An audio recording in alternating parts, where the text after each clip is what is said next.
एक व्यक्ति ने मुझसे कहा कि आप जो गार्ड हैं, वो बाहर की ही बात थी, तो उसने मुझे मैसेज में बात की, मॉरिशस की बात थी, तो उसने मुझे मैसेज भेजा। तो उसको मैंने मैसेज का आंसर जो दिया वो कई बार कभी कभी क्या है, देखो मैंने उसे लिखा कि I don't trust anyone who is nice to me but rude to the waiter because they would treat me the same way if I were in that position। किसी ने मुझसे कोई बात की थी, वहाँ होटल में हम खाना खा रहे थे, उसने मुझे शाम को संदेश भेजा। तो उसका भावार्थ ये था कि वो मुझे तो बहुत रेस्पेक्ट कर रहे हैं, लेकिन एक जो हमारा सेवा सहयोगी है उसके साथ मिसबिहेव कर रहे हैं, तो वो मेरे साथ में मिसबिहेव करते अगर मैं कहीं सेवा सहयोगी होता, तो यानी कि स्वार्थ के नाते वो इस काम को करते हैं। तो मैंने उनको इंग्लिश में ये भेजा था कि ऐसा होता है ज़्यादातर लाइफ में, तो आप ऐसा ना सोचें। तो हमें ज़्यादातर जो सहयोग में लोग फेल हो जाते हैं, उनके साथ मुश्किल बात एक आती है कि वो फिर रूल करना चाहते हैं एक्चुअली, जो मैं भी नहीं चाहता। मतलब बहुत सूक्ष्म सा विज्ञान है ये।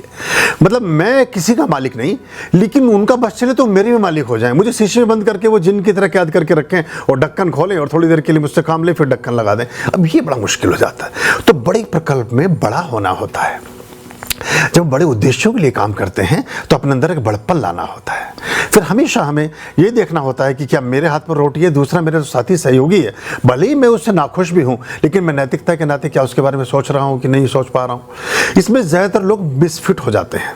बहुत जल्दी वो अपने तक केंद्रित होकर के, स्वयं केंद्रित होकर के फिर चीज़ों को अपने हिसाब से चलाना चाहते हैं। अब अगर तुम भैया अपने हिसाब से चलाने के लिए ठीक थे तो तुम्हारे घर पे आश्रम होता। तुम ना ठीक थे तो तुम किसी प्रकल्प में चलते हुए प्रकल्प में तुम चढ़े हो, तो उसके मूल तत्व को समझो।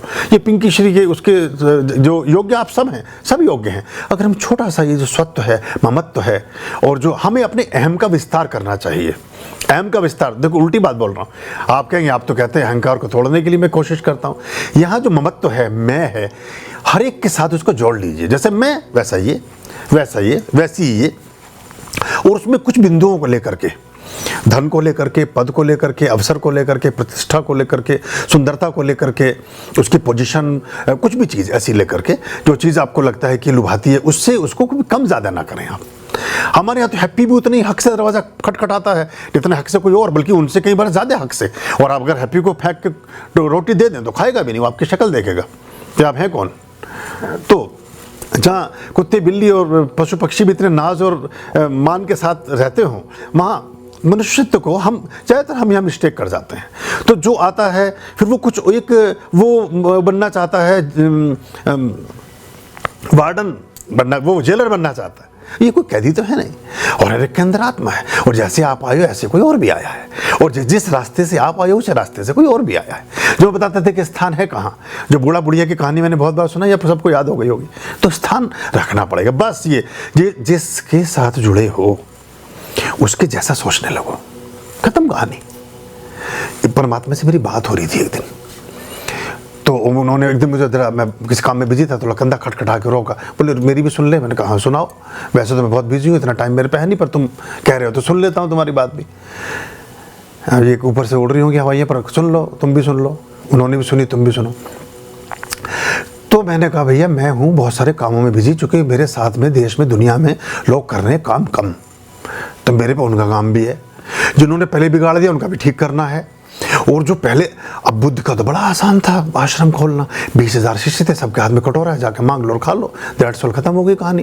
पेड़ के नीचे सो जाओ, एक चीवर खुद पहनते थे, एक ही चीवर दूसरे को, वो भी मंगा हुआ, बड़ा आसान था चलाना। बुद्ध, महावीर, रामकृष्ण को आश्रम चलाना बड़ा आसान था। पुराने गुरुओं को बड़ा ईजी था, कोई समस्या ही नहीं थी। भिक्षाम देही, कोई समस्या नहीं है किसी चीज़ की भी। तो यहाँ तो वो मैं चाहता भी नहीं हूँ। मैं तो राजाओं की तरह बनाना चाहता हूँ आप सबको। जो ये पतन हुआ है उसी से हो भी गया है। अभी किसी ने मुझसे कहा अभी कि जी मॉरिशस आश्रम में 1 करोड़ से ज़्यादा की गाड़ी मॉरिशस आश्रम ने खरीदी है, और वो इसमें तो इतने सारे गरीबों का फ़ायदा हो जाता। वहाँ भी गरीब थे, तो उनमें कई गरीब बोला। मैंने उससे कहा पहली बात तो गरीबों का कल्याण कभी दुनिया में हो नहीं सकता, क्योंकि गरीबी मानसिक बीमारी है।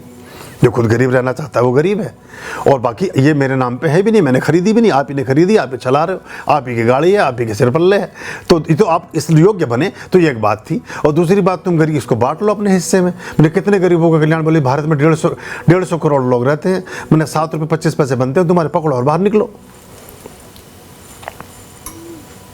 नारायण हरि।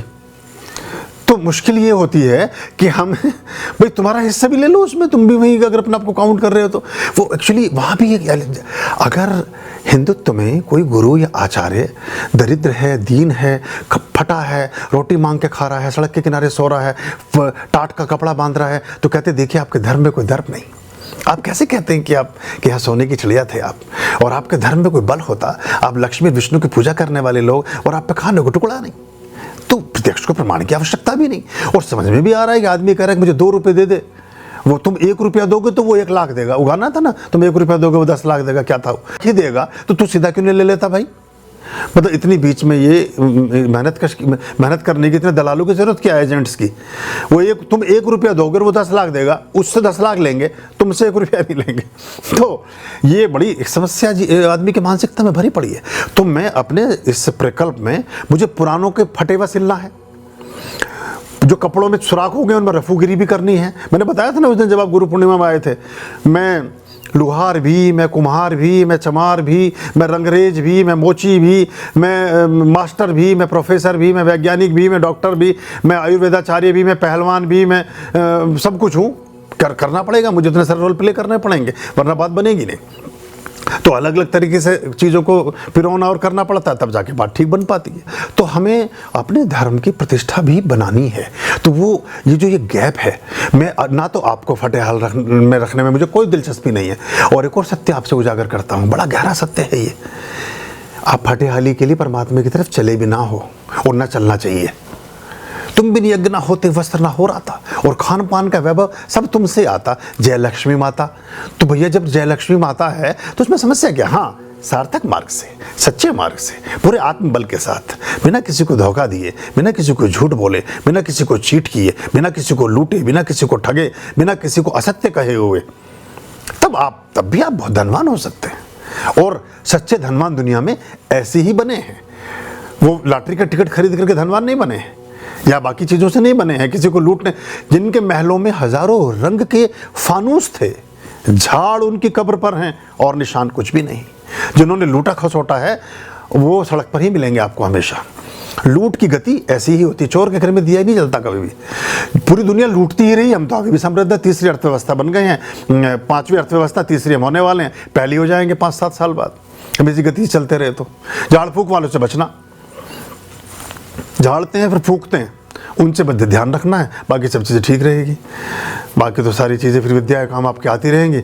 और जो हमारा पुरानी परंपरा थी परशुराम जी वाली, हर्षो और फर्शु, हर्षु मतलब हर्ष में रहना, प्रसन्नता पूर्वक जीवन को जीना, और फर्शु फरसा रखना। दुनिया की खबरें सुनिए, गुरुद्वारे की खबरें कब मिलेंगी? गुरु गोविंद सिंह जी समझ गए थे इस बात को 150 साल पहले, 200 साल पहले, और कृपान लटका दी सबके यहाँ। तो ठीक है, वो जरूरी है। क्योंकि सांप को क्यों देख करके भागने लगते हो आप? क्योंकि वो आपके लिए मृत्यु हो सकता है। चूहे को देख करके हंसते हो, गिलहरी को देख करके मुस्कुराते हो। तो सांप है वो आपको गिलहरी समझ के मुस्कुरा रहे हैं। भाइयों का चारा ना बने, बाकी चीज़ों को ध्यान में रखें, और जो चीज़ है उसको अपने हिसाब से जीवन को चलाएंगे तो अच्छा रहेगा। बाकी तो ये इस सब से कुछ नहीं होना, ना बड़ी बड़ी गाड़ियों से, ना बड़े बड़े महल बनाने से, ना बड़ी ये धन संपदा इकट्ठा कर लेने से। बलवान बनिए हर तरह से, मस्तिष्क के तौर पर भी और सब तरह से। अभयाम भज रे चित संततम